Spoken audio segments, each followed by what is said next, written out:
Namaku Arga. Saat itu usiaku baru menginjak 20 tahun. Aku merantau ke kota Suryajaya demi mengejar impian mendapatkan pekerjaan yang layak. Tetapi kenyataan tidak seindah harapan. Selama berbulan-bulan aku berpindah dari satu wawancara ke wawancara lain tanpa hasil. Tabunganku semakin menipis. Sementara uang kiriman dari orang tua sudah lama berhenti karena kondisi ekonomi keluarga yang juga sedang sulit. Aku tinggal di sebuah rumah kos sederhana milik seorang perempuan paruh baya bernama Burina.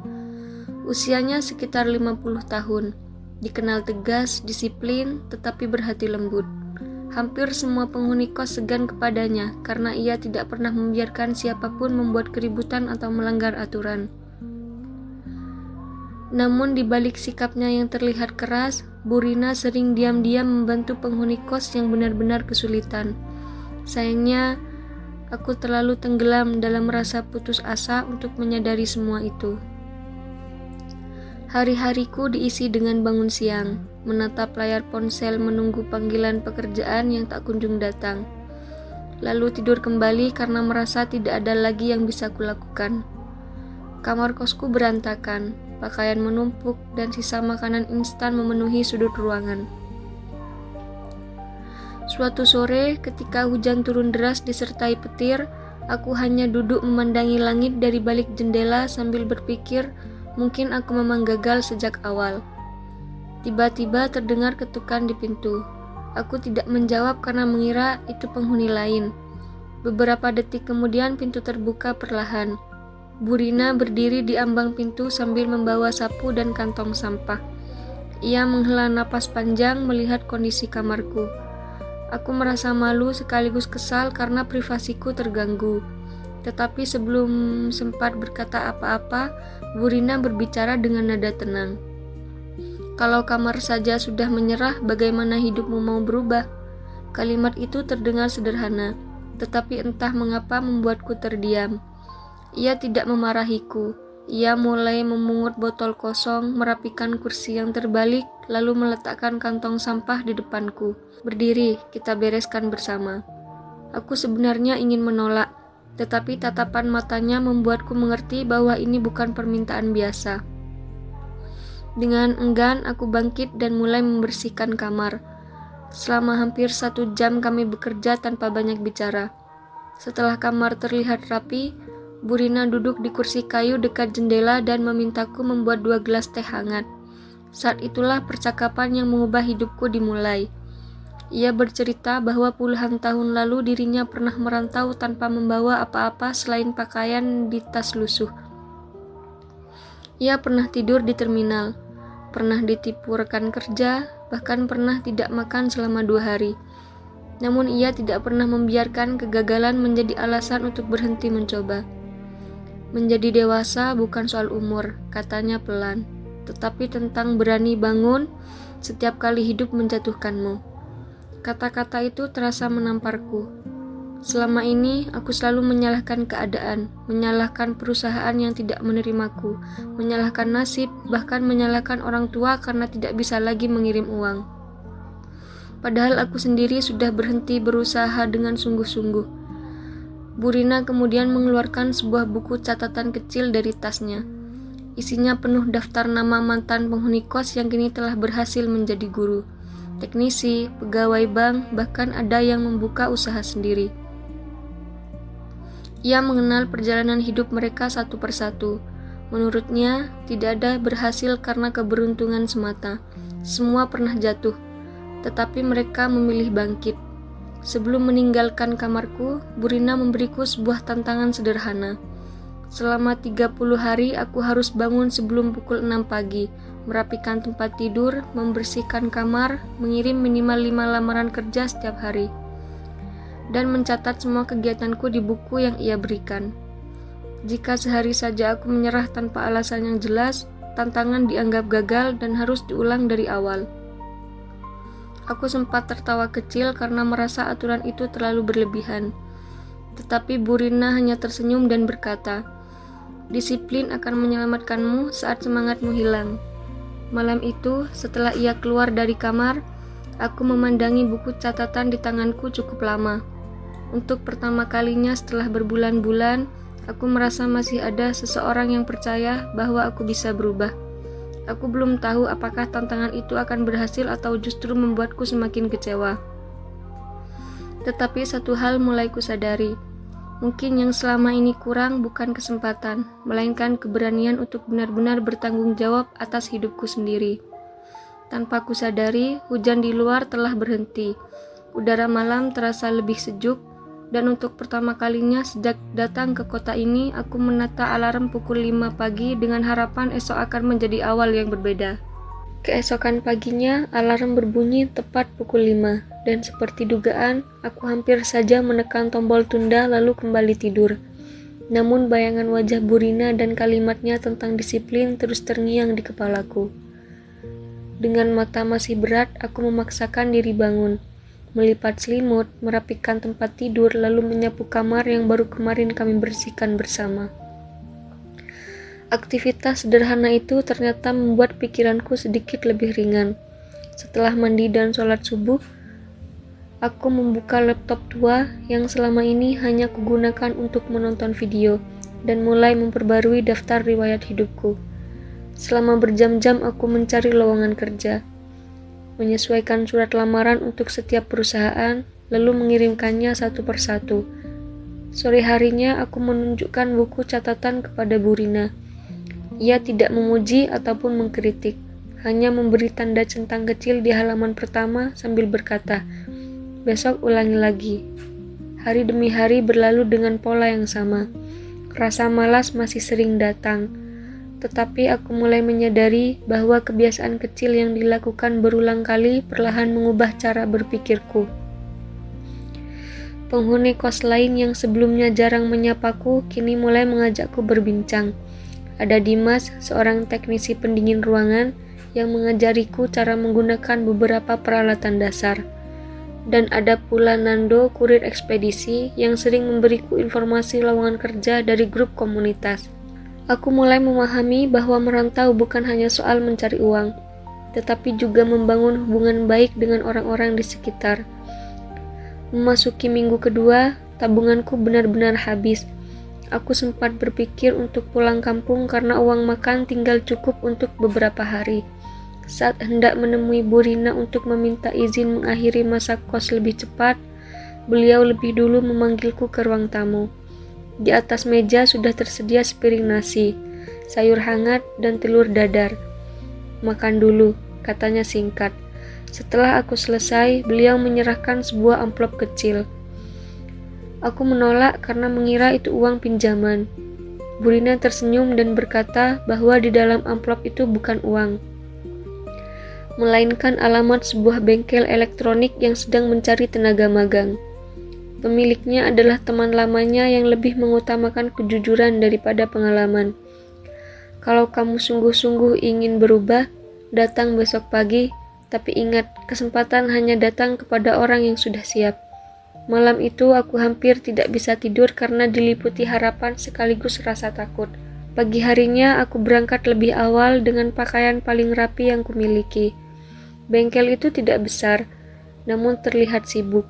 Pemiliknya Pak Haris menerima kedatanganku dengan ramah.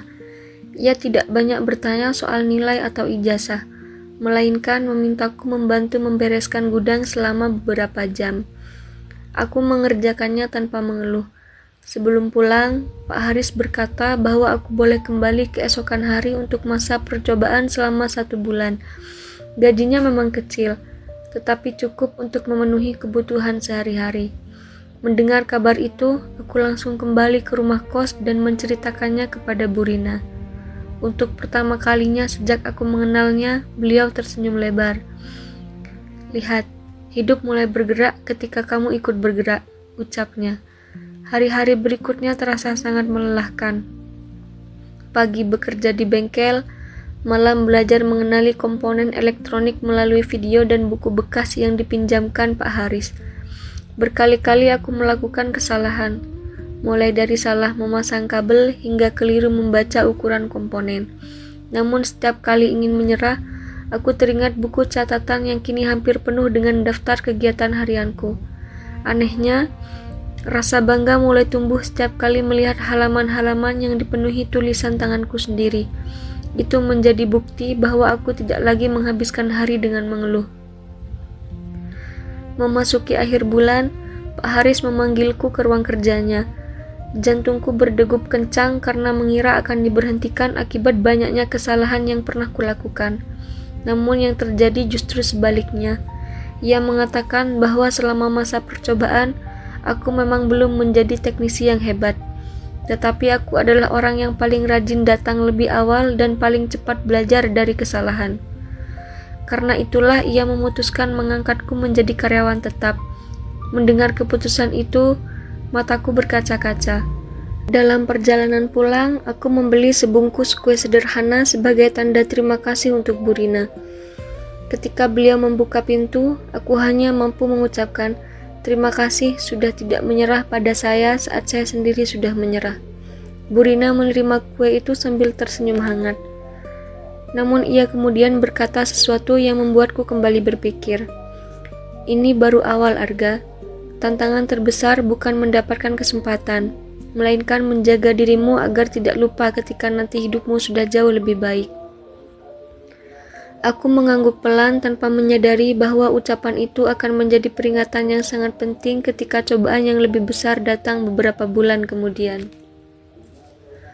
Waktu berjalan begitu cepat. 6 bulan setelah resmi bekerja di bengkel milik Pak Haris, hidupku berubah jauh dibandingkan saat pertama kali datang ke kota Suryajaya. Aku sudah mampu membayar uang kos tepat waktu, mengirim sebagian gaji kepada kedua orang tuaku di kampung, bahkan mulai memiliki sedikit tabungan. Rekan-rekan kerja mempercayaiku menangani perbaikan perangkat elektronik yang sebelumnya terasa mustahil kupelajari. Namun benar seperti yang pernah diingatkan Bu Rina, ujian terbesar datang bukan ketika hidup sedang sulit, melainkan ketika keadaan mulai membaik.